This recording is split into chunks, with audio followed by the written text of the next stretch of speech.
Item ಯಾವುದೇ ಇರಲಿ try ಮಾಡಿ ಆಚಿ ಚಿಕನ್ ಮಸಾಲಾ. ಹುಬ್ಬಳ್ಳಿಯಲ್ಲಿ ಹಿಂದಿ ಭಾಷೆ ಅಂಕ ವಿಚಾರ ಮತ್ತಷ್ಟು ಚರ್ಚೆಗೆ ಗ್ರಾಸಾಗಿದೆ. ಹಿಂದಿ ಅಂಕ ಕಡ್ಡಾಯ ಎಂಬ ರಾಜ್ಯ ಸರ್ಕಾರದ ನಿರ್ಧಾರಕ್ಕೆ ವಿರೋಧ ವ್ಯಕ್ತವಾಗಿದ್ದು ಶಿಕ್ಷಕರು, ವಿದ್ಯಾರ್ಥಿಗಳು ಹಾಗೂ ತಜ್ಞರು ಬಸವರಾಜ ಹೊರಟ್ಟಿಯವರನ್ನು ಭೇಟಿ ಮಾಡಿದ್ದಾರೆ. ಪರೀಕ್ಷೆ ವೇಳೆಯಲ್ಲೇ ತೆಗೆದುಕೊಂಡ ಈ ತೀರ್ಮಾನ ಗೊಂದಲ ಉಂಟು ಮಾಡಿದೆ ಅಂತ ಆಕ್ರೋಶವನ್ನು ಹೊರಹಾಕಿದ್ದಾರೆ. ಸರ್ಕಾರದ ಜೊತೆಗೆ ಚರ್ಚೆ ಮಾಡಿ ಹಿಂದಿ ಅಂಕ ಕಡ್ಡಾಯ ಮಾಡಬೇಕು ಅಂತ ಅವರು ಒತ್ತಾಯಿಸಿದ್ದಾರೆ. ಇದಕ್ಕೆ ಹೊರಟ್ಟಿಯವರು ಪ್ರತಿಕ್ರಿಯೆ ಕೊಟ್ಟು ಮುಖ್ಯಮಂತ್ರಿಗಳು ಮತ್ತು ಶಿಕ್ಷಣ ಸಚಿವರ ಜೊತೆಗೆ ಚರ್ಚೆ ನಡೆಸುವುದಾಗಿ ಹೇಳಿದ್ದಾರೆ. ಸ್ಕೋರಿಂಗ್ ಸಬ್ಜೆಕ್ಟ್ ಯಾವುದೇ ನಾವು ಅದನ್ನ ಟಫ್ ಅಂತ ಅನ್ಕೊಂಡಿರಂಗಿಲ್ಲ. ನಾವು ಕಾಲೇಜುಗಳಲ್ಲಿ ಹೋಗಬೇಕೆಂದರೆ ನಮ್ಮ ಫಲಿತಾಂಶವನ್ನು ನೋಡ್ತಾರೆ. ಆ ಫಲಿತಾಂಶವನ್ನು ಹೆಚ್ಚಿಸಲು ಸರಳವಾದ ವಿಷಯವೆಂದರೆ ಅದು ಹಿಂದಿ. ಈ ಹಿಂದಿ ವಿಷಯವನ್ನೇ ನೀವು ತೆಗೆದರೆ ಜೂನ್ ತಿಂಗಳಲ್ಲಿ ನೀವು ಮಾಡಿಬಿಟ್ಟಿದ್ರೆ ನಾವು ಪಾಠ ಬೋಧನೆ ಮಾಡಕ್ಕೆ ಹೋಗ್ತಿರ್ಲಿಲ್ಲ, ಮಕ್ಕಳ ಆ ವಿಷಯವನ್ನು ಓದ್ಲಿಕ್ಕೆ ಹೋಗ್ತಿರ್ಲಿಲ್ಲ. ಆ ವಿಷಯವನ್ನ ಹಿಂದಿ ಭಾಷೆಯನ್ನು ನಮ್ಮ ರಾಜ್ಯದಲ್ಲಿ ದೇಶದಲ್ಲೆಲ್ಲ ಕಡ್ಡಾಯ ಶಿಕ್ಷಣದಲ್ಲಿ ಉಳಿಸಿದರು. ಇದನ್ನು ನಾವೆಲ್ಲ ಕಲಿಯುವಾಗಕ್ಕಿತ್ತು, ಹಿಂದಿ ಇವಾಗಿತ್ತು, ಈಗಿತ್ತು. ಬಟ್ ಒಮ್ಮಿಂದೊಮ್ಮಿಗೆ ಸರ್ಕಾರ ಅದು SLC ಎಕ್ಸಾಮ್ ನಡೆದಾಗ ದಿಢೀರ್ನೆ ತೀರ್ಮಾನ ತಗೊಳ್ಳೋದು ಒಳ್ಳೆಯದಲ್ಲ. ಇದಕ್ಕೆಲ್ಲ ಶಿಕ್ಷಕ ಪ್ರತಿನಿಧಿಗಳು ಮತ್ತು ಪದವೀಧರ ಮತ್ತು ಅರ್ಪಿತರು ಎಲ್ಲರೂ ಇದಕ್ಕೆ ವಿರೋಧ ವ್ಯಕ್ತಪಡಿಸ್ಯಾರ. ಮತ್ತು ಭಾಳಷ್ಟು ಜನ ಇವತ್ತು ಇದನ್ನು ವಿರೋಧ ವ್ಯಕ್ತಪಡಿಸ್ಯಾರ. ಹಿಂದಿ ಅದು ಮಾತೃಭಾಷೆ ಇದು. ಇದನ್ನು ಕೇವಲ ನೀವು ರಾಜ್ಯದಲ್ಲಿ ಏನಾರು ಮಾಡಿರಿ, ರಾಜ್ಯದಲ್ಲಿ ನೀವೇನೋ ಆಫೀಸಿಗೆ ಅದು ಏನೋ ಬೇಕಾದ್ರೆ ಮಾಡ್ಬೋದು. ಬಟ್ ಮಕ್ಕಳಿಗೆ ಶಿಕ್ಷಣ ಕೊಡೋದು ಹಿಂದಿಯನ್ನು ನಿಲ್ಲಿಸಬಾರ್ದು. ಮತ್ತು ಇದು ಗ್ರೇಡ್ ಹಾಕೋದು ಎಂದೂ ಸರಿಯಲ್ಲ.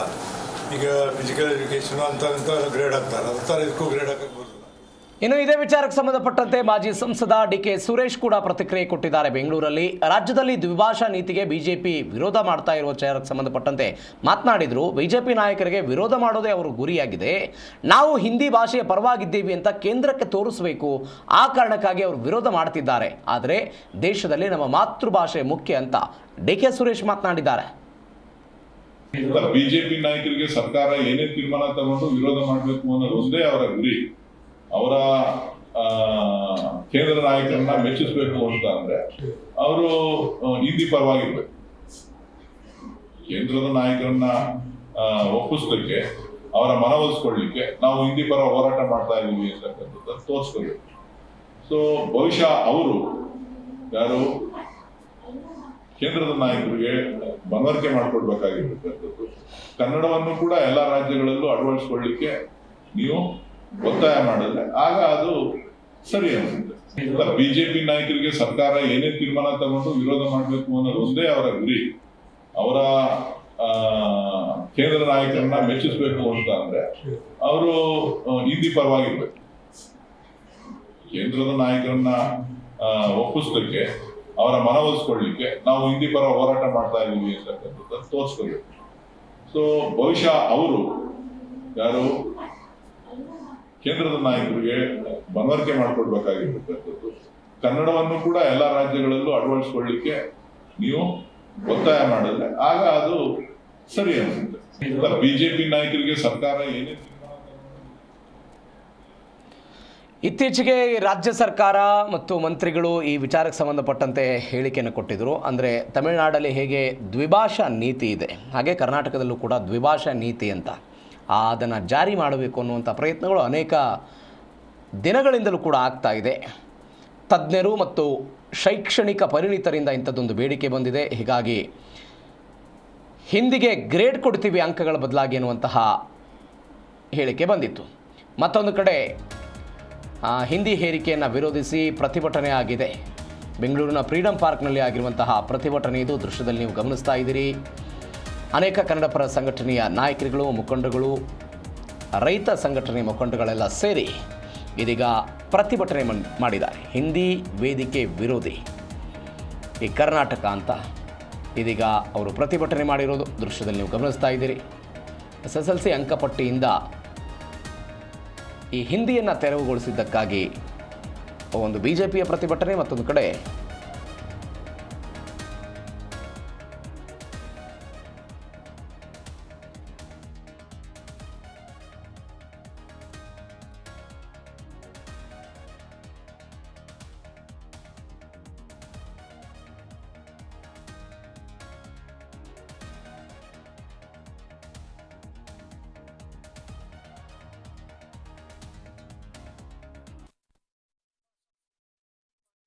ಹಿಂದಿ ಕಡ್ಡಾಯವಲ್ಲ, ಅದಕ್ಕೆ ಗ್ರೇಡ್ ಮಾತ್ರ ಹಿಂದಿ ಭಾಷೆ ಕಲಿಬಹುದು, ಆದರೆ ದ್ವಿಭಾಷೆಗೆ ಮಾತ್ರ ಮಾನ್ಯತೆ ಕೊಡ್ತೀವಿ ಅಂತ ಹೇಳಿರ್ತಕ್ಕಂಥದ್ದು ಬಹಳ ಸ್ವಾಗತ.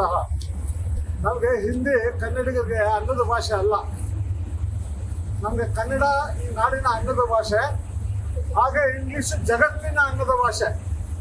ನಾವು ಹಿಂದಿ ಅಂತ ಅನ್ನದ ಭಾಷೆ ಇಟ್ಕೊಂಡು ಎಲ್ಲ ಪರ ರಾಜ್ಯಕ್ಕೆ ಹೋಗಿ ಪಾನಿಪುರಿ ಗಾಡಿ ಇಟ್ಕೋಬೇಕಾಗಿಲ್ಲ, ಇಲ್ಲ ಶೌಚಾಲಯವನ್ನು ಕಾಯ್ಬೇಕಾಗಿಲ್ಲ.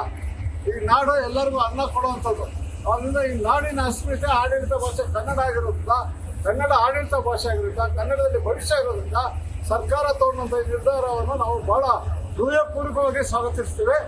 ಯಾವುದೇ ದುಷ್ಟ ಶಕ್ತಿಗಳು, ಯಾವುದೇ ಷಡ್ಯಂತ್ರಗಳು ಮಾಡೋದು ಸರ್ಕಾರ ಮಣಿಬಾರ್ದು. ನಿಮ್ಮ ಜೊತೆಗೆ ಸಮಸ್ತ ಕನ್ನಡಿಗರು ಇದ್ದಾರೆ ಅಂತಕ್ಕಂಥ ಮಾತನ್ನ ತಿಳಿಸೋದಕ್ಕೆ ಇಚ್ಛೆ ಪಡ್ತೀವಿ. ಸಿದ್ದರಾಮಯ್ಯ ಅವ್ರಿಗೆ ಅವ್ರು ಕನ್ನಡದ ರಾಮಯ್ಯ ಅನ್ನೋದಕ್ಕೆ ಈಗ ಸೂಕ್ತವಾದ ಅರ್ಥ ಬಂತು. ಈಗ ನಾವು ಅವ್ರನ್ನ ಪ್ರತಿಪಾದಿಸ್ಕೋಬಹುದು. ಎಲ್ಲೋ ಒಂದ್ ಕಡೆ ಈ ದ್ವಿಭಾಷಾ ಸೂತ್ರ ತರೋದ್ರಲ್ಲಿ ಎಳಿತಿದ್ದು ನೋಡೋದು ಸ್ವಲ್ಪ ಆತಂಕ ಇತ್ತು. ಕೊನೆಗೆ ಕನ್ನಡಿಗರ ಭಾವನೆ